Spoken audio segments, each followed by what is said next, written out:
Hello all. For today's video, I want to talk about one of the odder and better of the 1970s dystopian science fiction movies, Adrei Tarkovsky's Solaris from 1972.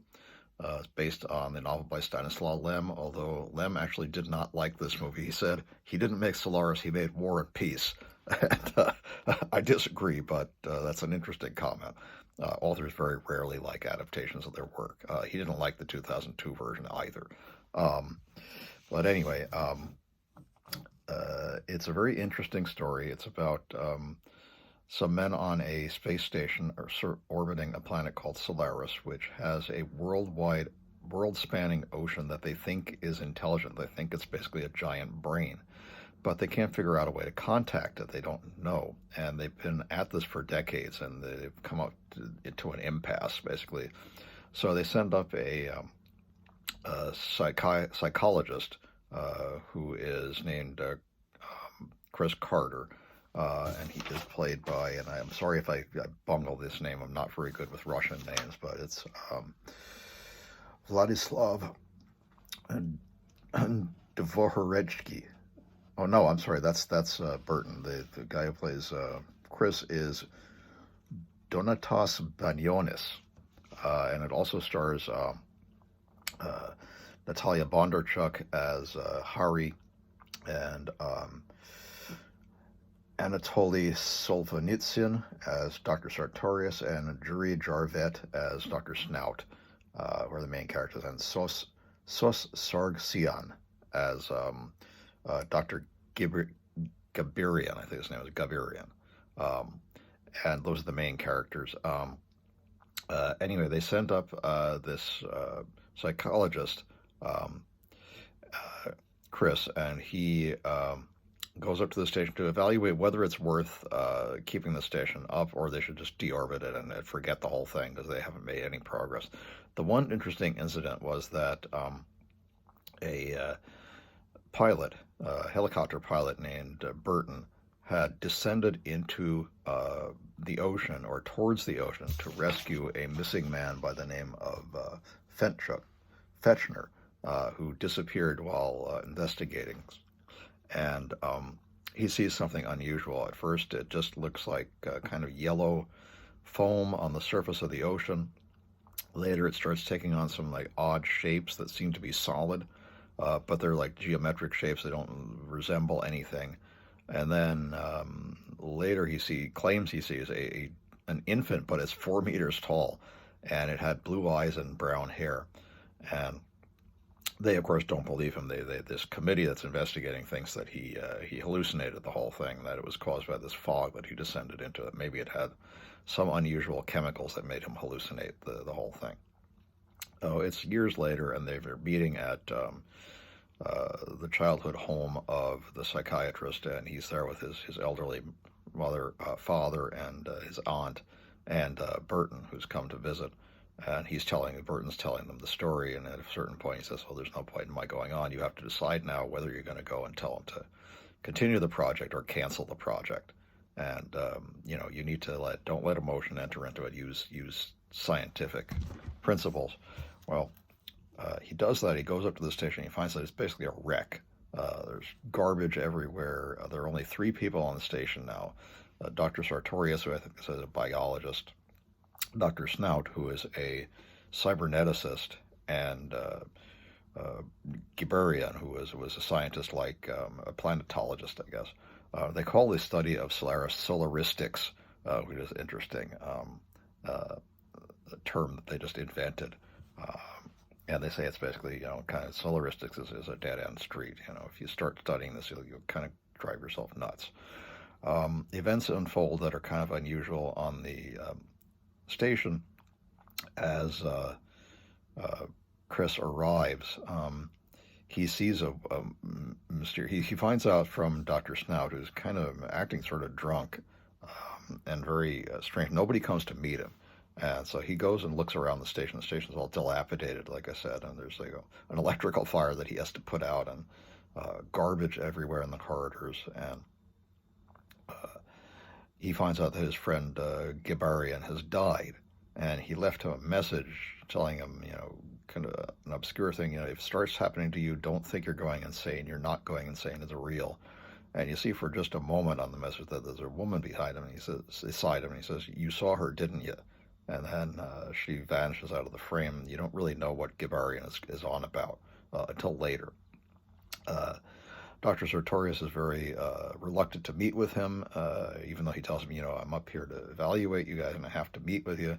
And he's doing some sort of weird research behind a closed laboratory door, and he won't let anybody in. And there's apparently like a little girl in there with him.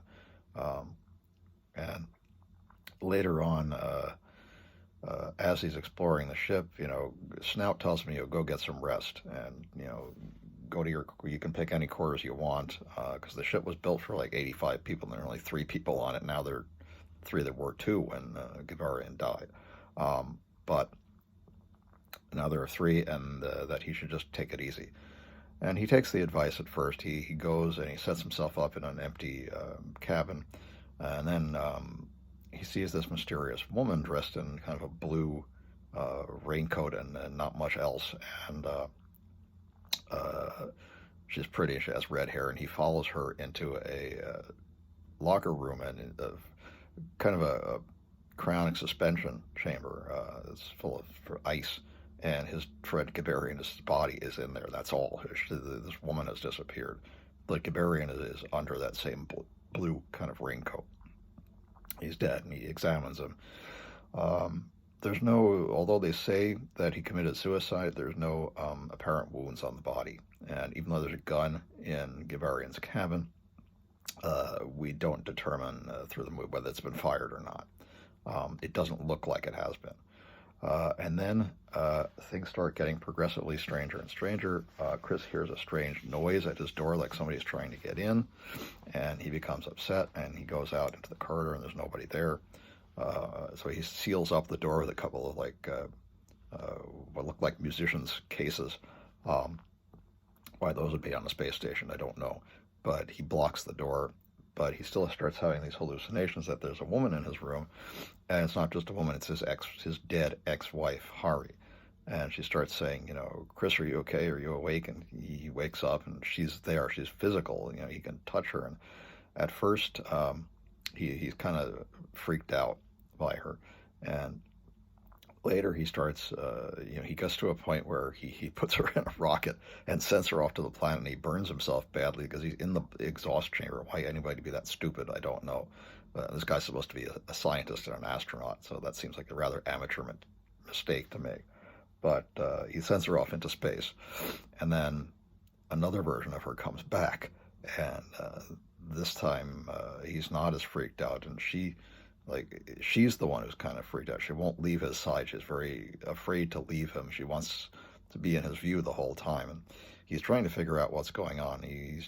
The Snout and Sartorius are both kind of reluctant to talk to him, but at one point, Dr. Snout says something interesting. He says that they were debating whether to bombard the ocean with X-rays to see high-energy X-rays to see what its reaction would be. And after they did that, they started receiving what they call, quote-unquote, visitors. He also says, Dr. Sartorius says that the visitors are not human beings. They're made out of neutrinos, and that he said, well, that's ridiculous. Neutrinos are just particles, and they're unstable. He said, well, perhaps they're kept stable by Solaris, by the ocean. They refer to it as the ocean in capital letters. And maybe he also says, we sent our probe down to the ocean, and the ocean responded to our probe with one of its own, directed to our brains, and it extracted some quote-unquote islands of memory. And he says that this vision of Hari is just a memory that was taken from his mind by the ocean, and it's manifesting her for some purpose, possibly as a form of contact, to try to understand human beings by recreating a image of a human being, even if it's not human. Well, things progress. Chris actually starts falling in love with this projection, and they make love quite often, and she's asking him questions about her former self, and he reveals that the real woman, he left her after his mother objected to her, didn't like her, and they started arguing. They started having arguments, and he packed up a suitcase and left, not realizing that he'd left behind some science experiments, one of which was a poison. And when he remembered it and he went back after 3 days, he found that she had taken it and died. So she committed suicide. Um, the fake Hari, if you want to call her the visitor Hari, he starts going to like meetings with the three of them and interacting with them more. Goes to Dr. Snout's birthday celebration where something kind of odd happens, and Sartorius is talking about building something called an annihilator, which he believes can destroy neutrinos, and things are starting to happen on there. They're talking about Dr. Snout suggests that they want to take Chris's brainwaves, encephalograms, and beam them down to the ocean on a high energy X-ray, just to see what that would do. To see, they're going to use his because the two of them are they're not really very nice people, and they don't want to like represent humanity. They want somebody more like Chris to represent humanity to the ocean. So they go ahead and do this, and then the visitors stop. Meanwhile, Hari takes liquid nitrogen, liquid oxygen, and dies. But her body regenerates, and a very bizarre sequence. She regenerates, and she says, "Oh, you must hate me in this form, and you can't possibly love me." And he says, "No, I don't hate you." And he's trying to. And then Chris gets a fever, and he starts becoming delirious, and he's calling out for his mama, and he has a vision that he's back on Earth with his mother when she was young, and she's taking care of him. And then he wakes up, and the fever is gone, but Hari is gone too. And he asks Dr. Snout where she's gone, and he like throws a letter on his chest, but he's too weak to read it, so he asks Snout to read it for him, and basically it's a goodbye letter. It says, I asked them to do it, and don't blame them. It's not their fault. Hari. He explains that Dr. Sartorius annihilated her with his weapon, and it just was like a burst of light, and then she was gone. Now they say that they beamed down his encephalograms, and nobody's receiving any visitors anymore since they did that.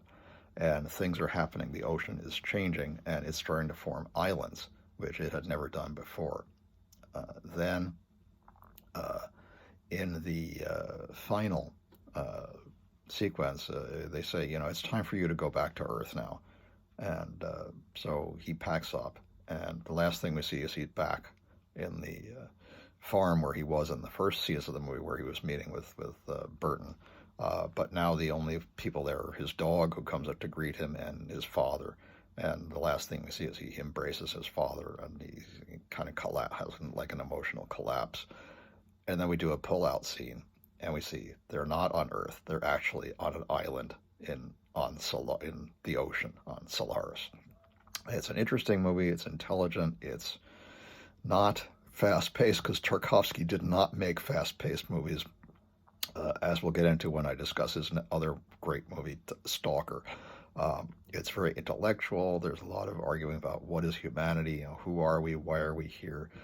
One interesting, in the scene that he's hallucinating with his mother, she says, "Are you happy?" And he says, quote unquote, "Happiness is an obsolete idea." And she says, "Oh, that's too bad." That's kind of an interesting statement. Happiness is an obsolete idea. Maybe that's something, a little bit of Tarkovsky commenting on his dislike of the Soviet Union. He was known to be somewhat anti-Soviet, as becomes more evident in Stalker, which I believe was the last film he made while he was still living in the Soviet Union. He later moved to Greece, and he never returned. Though how he was allowed to do that, I'm not entirely sure. I guess because he was a filmmaker, they gave him a little more leeway.